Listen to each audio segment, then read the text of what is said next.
and my friend, we love to learn. We are happy when we learn.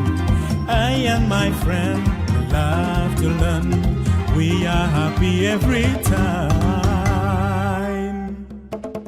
I and my friend.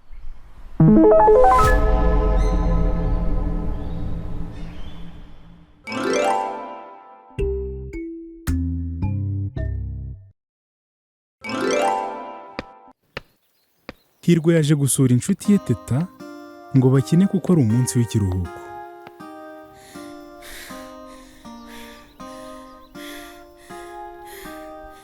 Ndumva naniwe. Teta, wampaye amazi yo kunywa? Nta kibazo Hirwa, ngwino mu nzu nyaguye.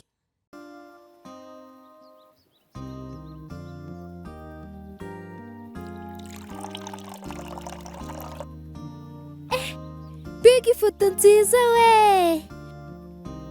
Yego Hirwa, iyo foto nanjye ndayikunda kubera ko iriho umuryango wanjye wose.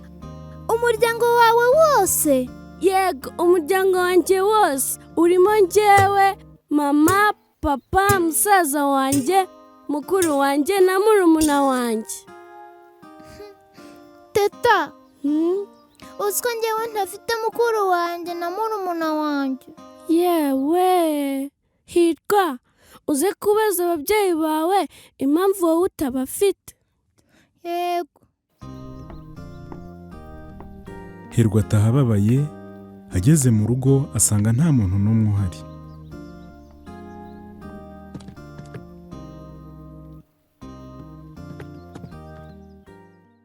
Ugira umunsi mwiza Hirwa wacu, ugira umunsi mwiza Hirwa wacu, twese turishimye cyane, ugira umunsi mwiza Hirwa wacu. Turagukunda cyane. Isabukuru nziza y'amavuko Hirwa. Murakoze. Nyuma yo kumuririmbira, buri wese yamugeneye impano nziza cyane. Habanza mama amuha impano. Urakoze mama. Hakurikiraho papa. Urakoze papa. Maze haheruka mushiki we Gasaro. Urakoze cyane mushiki wanjye Gasaro.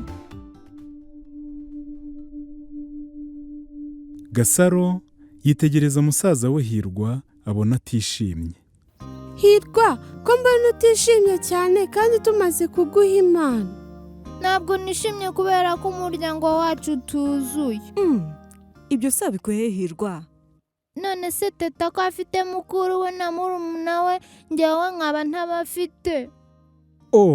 Hirwa, umuryango wacu uruzuye rwose kuko urimo njyewe, papa, mama, namwe abana, wowe na mushiki wawe Gasaro. Njyewe umuryango wanjye ndawukunda cyane, nkunda ababyeyi banjye no gukina na musaza wanjye Hirwa. Noneho ndumva nishimye kubera ko umuryango wacu wuzuye. Ahubwo mwaretse natwe tukifotoza ifoto y'umuryango wacu? Ifoto y'umuryango wacu? Yego, no kwa Teta barayifotoje bayimanika ku rukuta kandi nabonye ari byiza cyane. Icyo gitekerezo cy'ifoto ni cyiza cyane Hirwa. Uzi ko ari byo, ahubwo reka nzimamagare Bakame aze kuyidufotora. Yego.